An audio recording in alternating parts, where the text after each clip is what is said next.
Bonjour mes beautés, je suis de retour. If you're not familiar with who I am, my name is Valda Nadim and I'm now a stay-at-home wife at the age of 20 years old. A lot of you might be like, whoa, the last time I saw you, you were not even in a relationship, or the last time I heard from you, you were out of school and just trying to figure things out. But now things have changed and I think that there's no better way but to share the things that I intentionally did to end up in the position that I am today. And I want to make one thing clear before I get started, is that every good thing that has happened to me and everything that I have today is due to our Heavenly Father's grace and love. And that even though it is the Father that has allowed all these things, there are many things I intentionally did to end up in this position. So if you're at home, stop this video, pour yourself some tea, and let's drink some tea together while I tell you a little bit about how I came to be a 20-year-old stay-at-home wifey. Okay, let's get to it. So the first intentional thing that I did in order to become a stay-at-home wife at 20 years old is I stopped making other people's norm my norm. In this world, particularly in this generation, it is very, very easy to start wanting the things that other people have, especially on social media, based on the happiness that they're portraying that those things that they have bring them.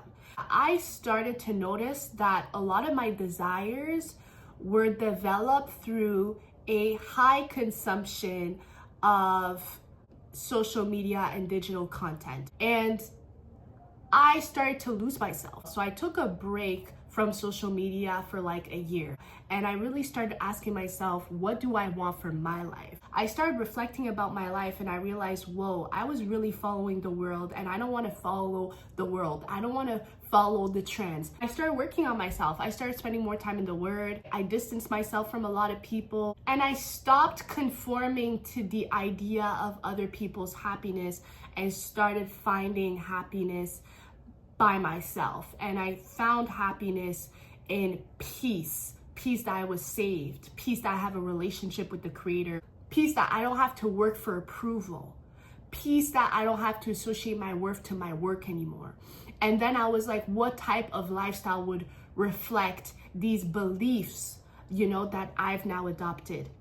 And I was like, maybe being a stay-at-home wife. Because the truth is that through that reflection, I started valuing family.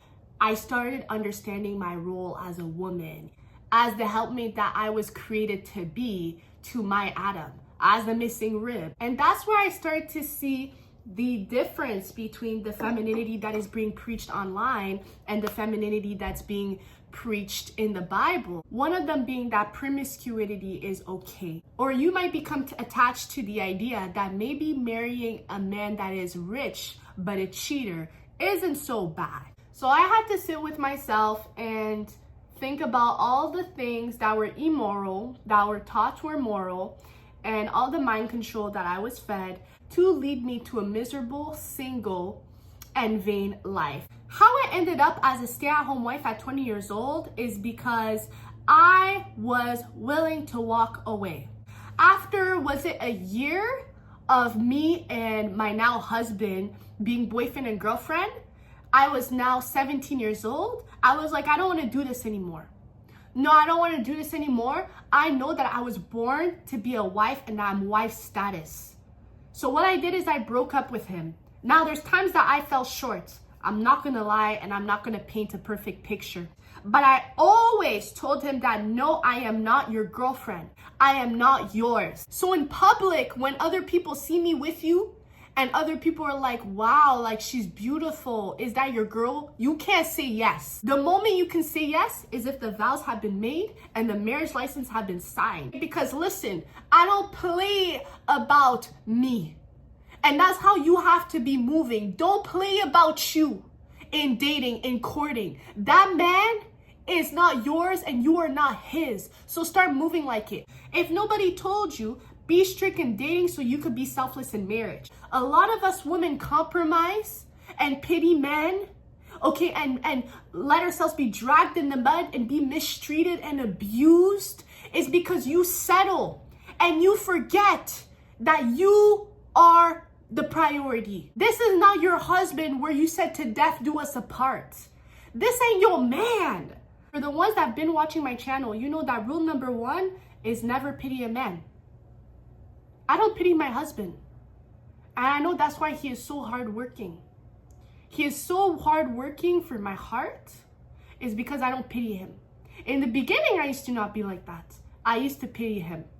And our relationship reflected that. His treatment towards me reflected that. The moment I stopped pitying my husband, ooh, I got married. That's what happened. There's no good that comes from pitying a man, honestly. Men want you to believe in them and men want you to respect them. And if you pity them, then you're not going to show no respect. To go back to my story, I said, listen, we're breaking up and I am not yours until you marry me. Not even until proposal. Until proposal, I'm exclusive with you. But until we get married, I am yours. And let me open up about something. When I used to work at this lingerie store, before I got married, I came back to work and I showed my girls, because I was really close with the staff. I showed my girls, I said, look, I'm a fiance now. And one of them said, okay, so now that's your man. I said, my man? And she's like, you're ruthless, Valda. I'm like, no, I'm not ruthless. I value myself and I value the covenant. If you value yourself, then you value God. Don't tell me you value yourself if you don't value the Father's opinion about you. If you watch self-improvement videos and channels, then you'll be familiar with this point. Stop hanging out with people who don't take their dreams seriously. Like, a lot of people might see me like I'm not ambitious because I, want to stay at home most of the time and I just want to cater to my family and to my husband.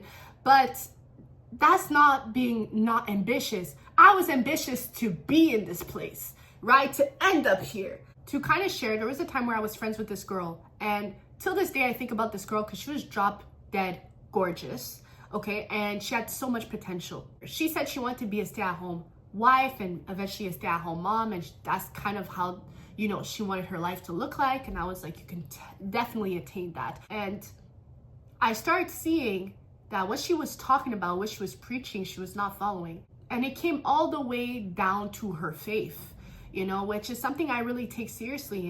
And, back then, I was, following the Father, but I was struggling a little bit because of my entourage. And I had to make a decision, like, am I going to remain friends with her because of the potential I see in her?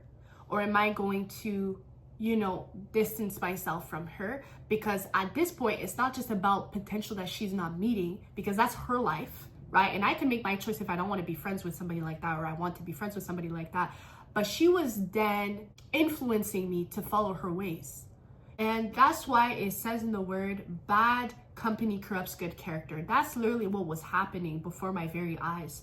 And I was like, you know what? There's a point in time where I will have to cut this friendship from my life if this girl ain't gonna change. Because I know that she's just so influential that when I'm around her, I do things that I regret.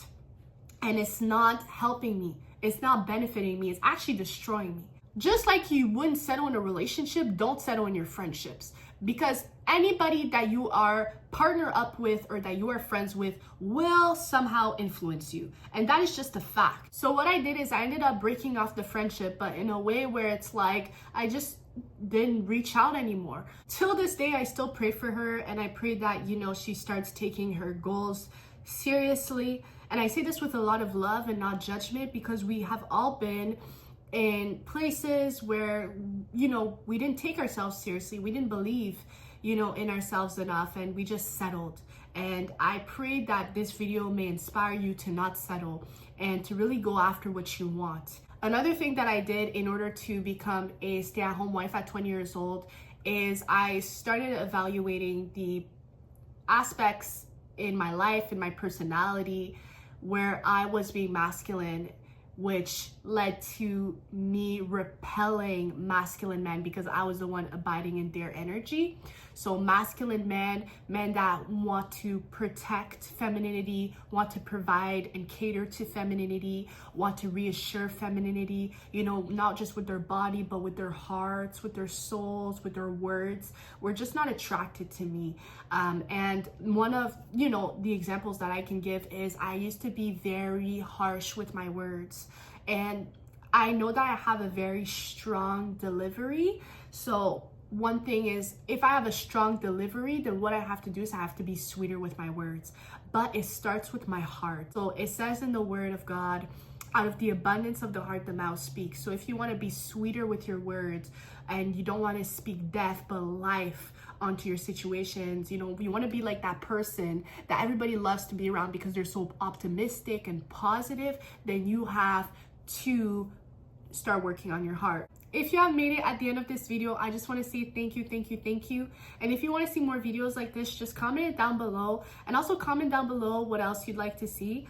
Maybe I'd want to start vlogging while just talking about my life, you know, kind of like a day in my life as a stay-at-home wife. So if you're interested in seeing some content like that, just let me know. And you can also follow me on Instagram. That's where I'm the most active, so you can see the behind the scenes, or you can hear a little bit about, you know, what I have to say if you find it interesting in any type of way. Have a great day, my loves. Bisous, bisous, my queens.